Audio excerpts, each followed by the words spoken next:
All right, addressing self-concept. So we said it's your self-esteem, your self-worth, and your self-image. Starting with your self-esteem, right? So your self-concept, basically in a nutshell, is what you know and believe about yourself, right? So those things compile what you know and believe about who you are as an individual. Now, the self-esteem part, that's a result of the consistency of your own growth, and it's your success over challenge, right? So you get esteem by trying things and then overcoming the challenge or the failures. You can't gain more self-esteem if you don't try stuff. And it can be nerve-wracking to try anything, especially if it's new.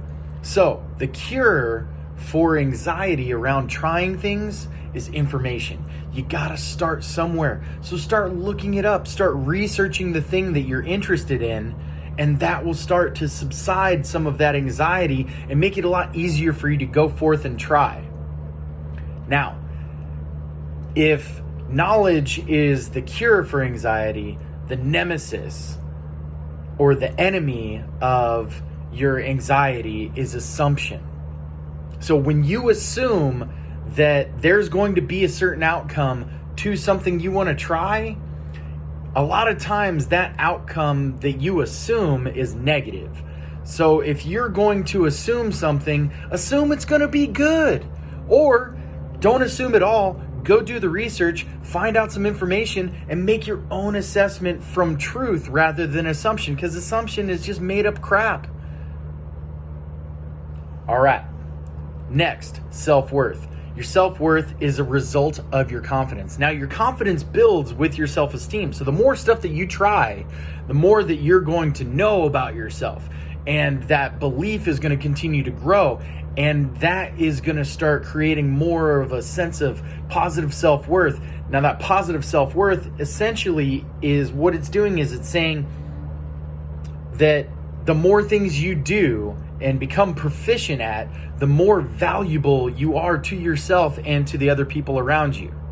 So that's what your self-worth is. That's how you matter to the world. The more proficient that you are with things that you're into, and the more value that you are able to provide to yourself and to others, that creates your self-worth, and that is why you matter. Now, the last thing is your self-image. This is how you perceive other people see you, right? This is your social feedback. Now, what's crazy about this is that we go out and we do things that we like because other people like them, instead of pursuing things that we like and hoping people like us for that. We have it completely ass backwards, because if you're going out and doing things that other people like in order to get acceptance from that person, and then they do accept you, then it's false. It's a false acceptance because you're not being real. So if they're thinking that you're being real and they're saying, oh yeah, I can totally get into this person, but you're doing things that aren't really you, then it's not real.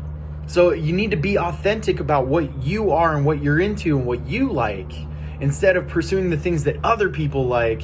And when you do that, people will naturally be drawn to your authenticity, and then it'll be real. Then you will have a positive self-image.